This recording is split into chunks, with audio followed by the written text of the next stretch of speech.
Hi everyone. Today we'll be talking about supplements. Why? Because it's very important. We just cannot heal or cannot gain more energy without supplements. It's unfortunate, but that is the fact. And ideally, we can get our micronutrients intake from the foods we eat, and we would only choose foods-based micronutrient supplements. That's the ideal situation. But unfortunately, this is difficult to achieve nowadays, as the quality of foods has diminished, and food supplements are not always easily available, convenient, or appropriate for every individual. So it's therefore advisable to have a good base knowledge of how to do that, how to select your supplementation. And you should be aware of when looking to purchase and use supplements to support yourself and your the people you know around you.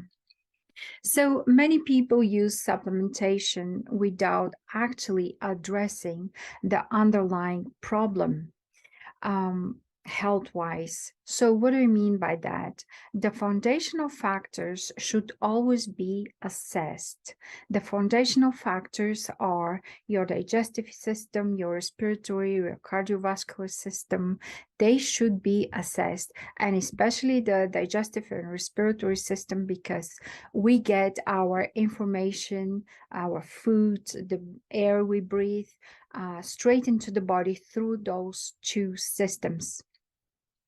So therefore, they will be assessed, and then based on how they function, you're supposed to get the supplementation afterwards.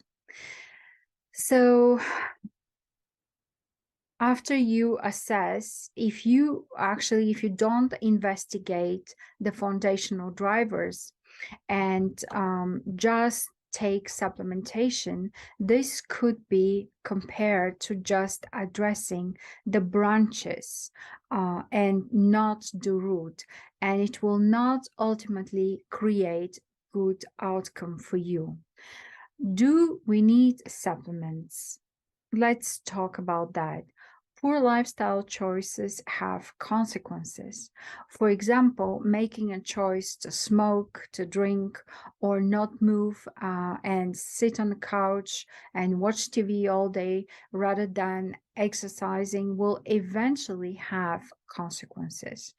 An unhealthy diet does increase your need of supplementation, but however, even the best supplements in the world cannot make up for a poor diet. The poor diet will override the supplements. So what do we have in the supplements? They're vitamins, minerals. Vitamins are present in fresh raw vegetables. Fresh is a very important word here. Fresh raw fruit and good quality animal products. However, they're not present in sufficient quantities to promote good health, reverse disease, or counteract all the toxins that surround us in the industrial world we live in. Our foods today are basically grown in soil that lacks minerals, as it's riddled with pesticides and chemicals. Produce often sits on the shelf for days in the grocery stores, and then more time will pass whilst it sits in your fridge or cupboard. How it is cooked will also affect nutrient values, and the bottom line is that vitamins and minerals in today's food supply have been diminished by the time they are eaten. People who eat processed food and refined white sugar will lose some B vitamins, zinc, chromium, magnesium as well, and other minerals.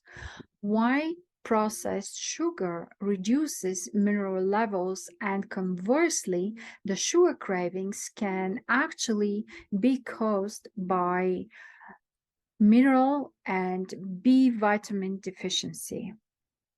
Vitamins themselves do not give you energy. This is very important to understand. They participate in the chemical reactions in the body that produces energy. When you deliver vitamins and minerals and other supplementations to the body, it's the life force that takes them and brings them to the cell. It's not that they do make the change. No, they will be absorbed. As a matter of fact, percentage of them. Many companies claim that they have absorption 99%, 90%, and etc., which is incorrect to claim because every person, depending on their health, internal health, they will absorb certain percentage, and it's depending on if those supplements are according to their metabolic type. So to avoid having a very expensive pee and not having results, you really have to do the base work in order to consume supplements that will work in your case for your needs. Blood sugar, the immune system, how we grow, think, move, and stay alive are all influenced by vitamins and minerals. They can help determine your mood, your attention span, and even how will you ward off illness. Vitamins and minerals are cofactors, which mean that as they assist enzymes in their job of digesting food, and they assist also hormones in production of different hormones and doing their job. There is also their biochemical individuality to be taken into consideration.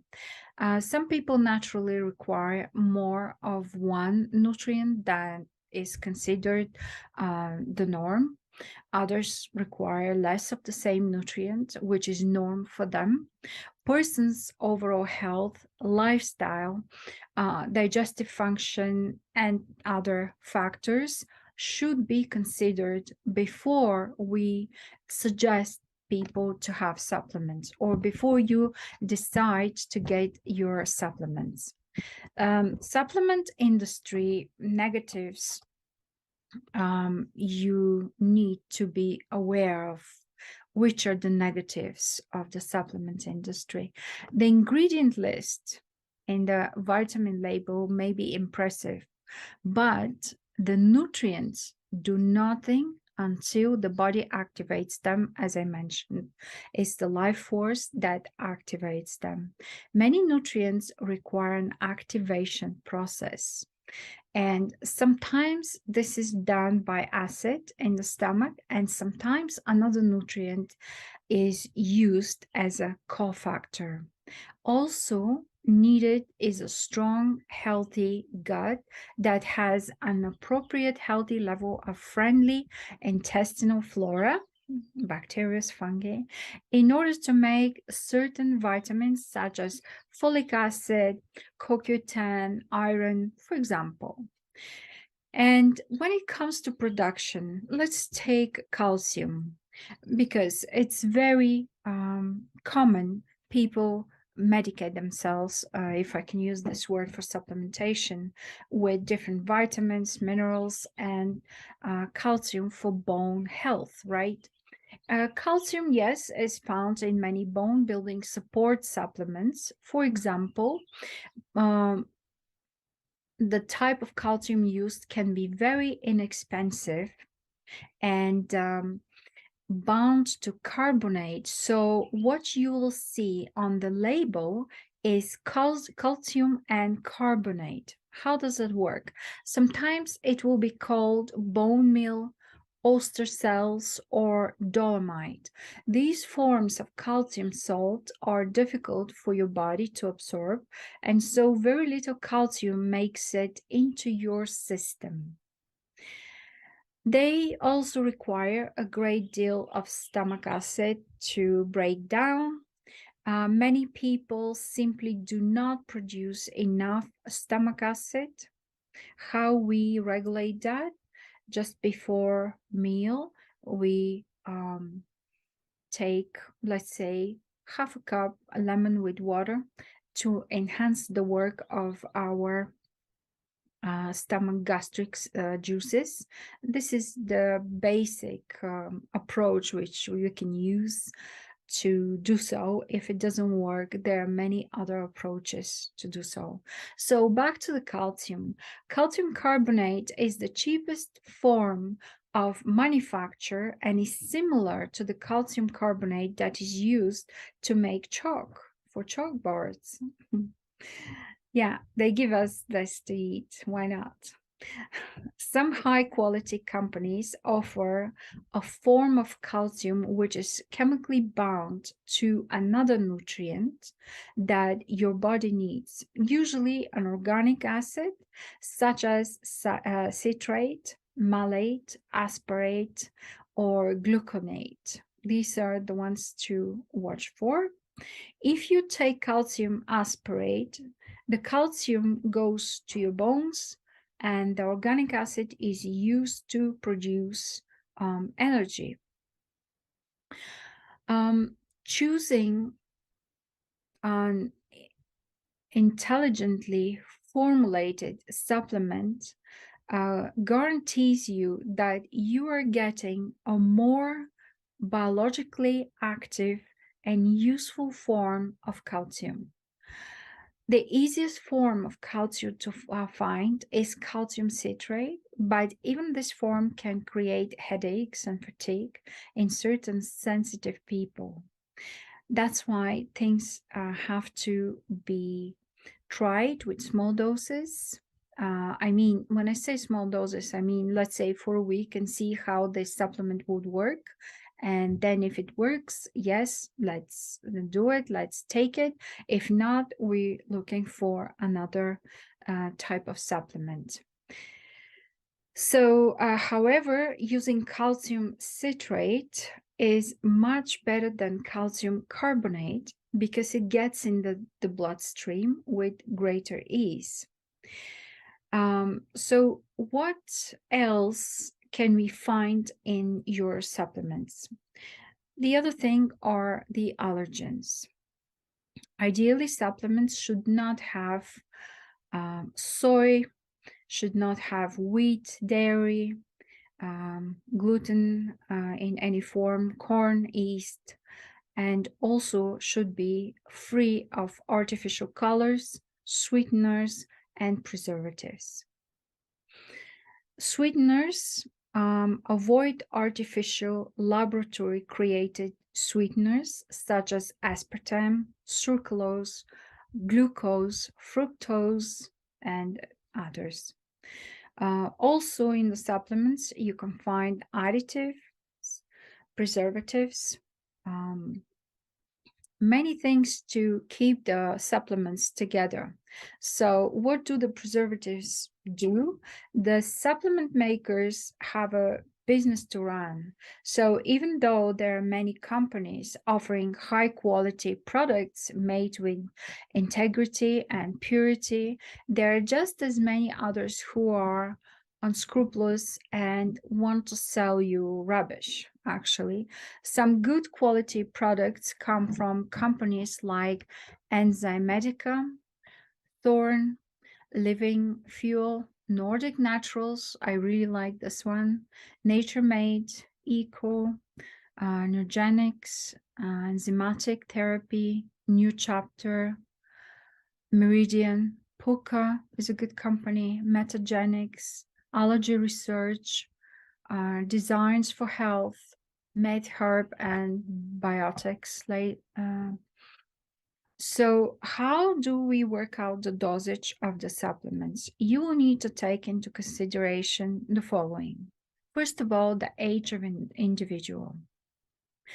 The supplementation for men and women is different, and the supplementation for people who are aged and people who are younger is different. Younger people have a higher metabolic rate, better absorbability in general of nutrients.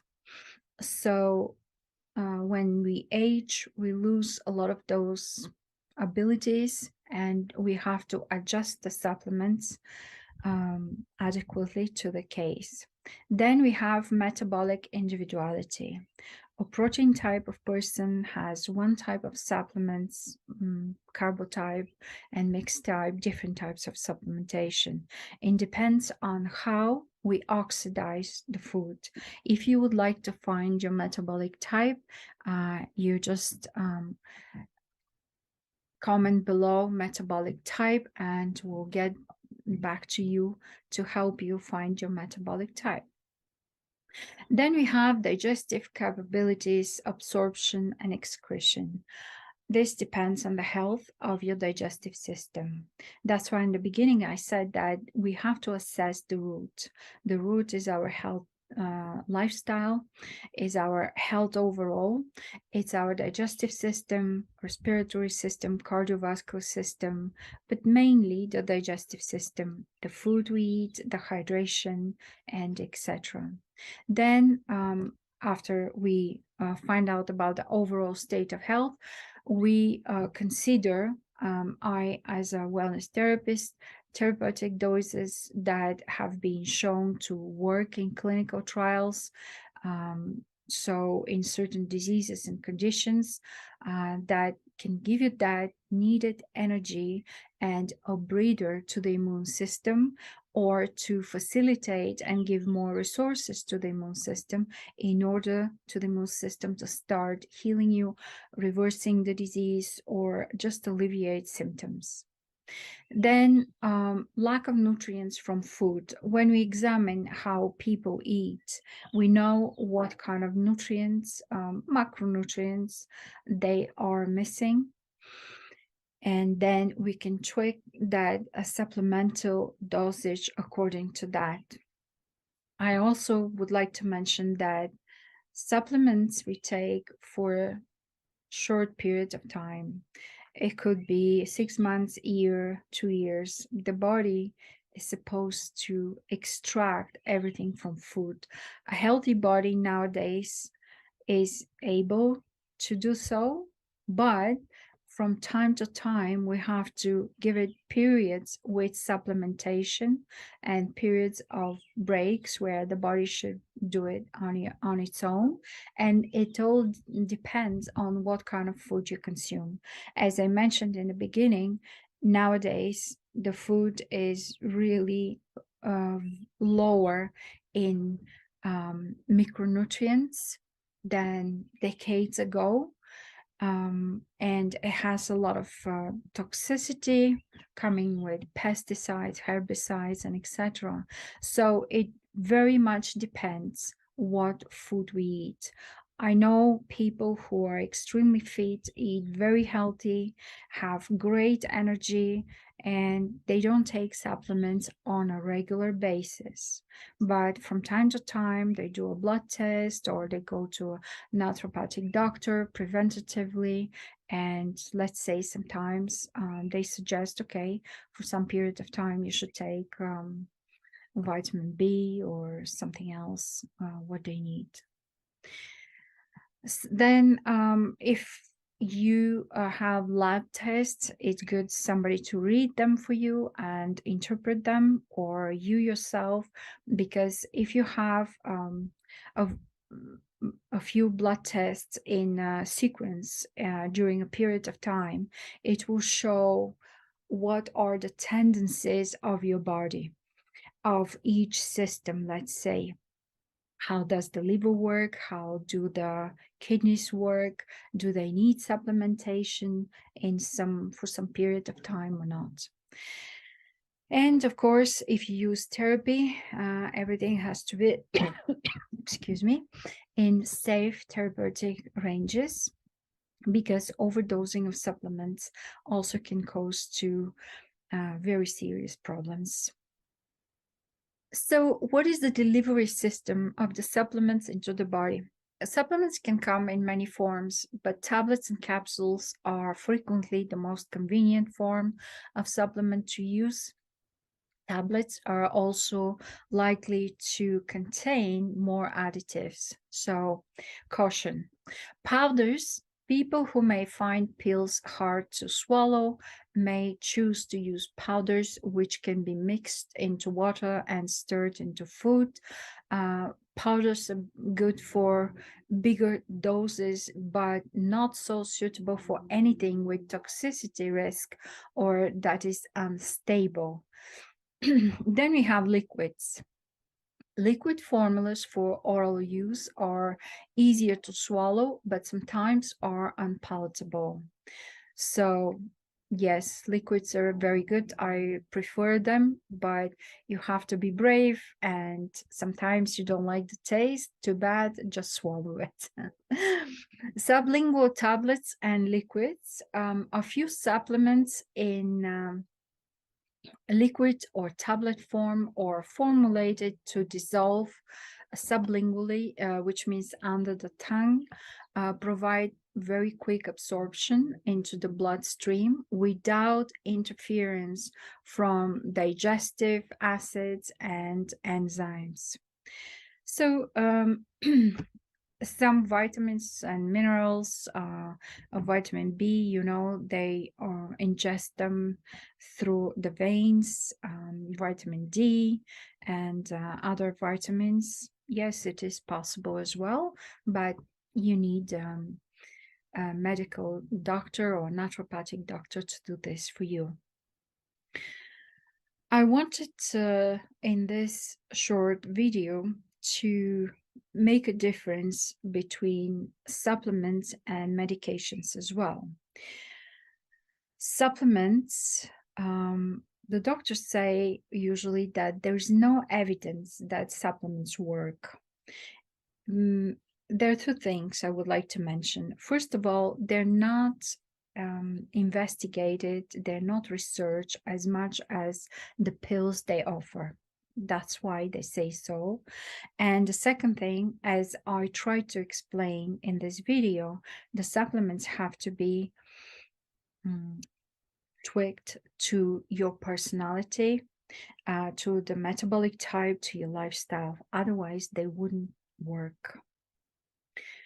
Differently from the pills, the supplements provide energy for the body and the body to solve the problem on its own. Like the pills mostly are masking the symptoms of our disease or condition, so you don't feel it, so you don't suffer. But nothing occurs like healing. And you know very well so, because many of you are taking pills for years and years and years, and nothing changes. The disease is there, you are dependent on the pill, dependent on your doctor, and that's what it is. They tell you you have to live with it. I even had a ridiculous case of someone, the doctor told them, if you don't take the Centroid to Leave a question or comment and we'll be glad to answer. Thank you for watching. Don't forget to follow and subscribe.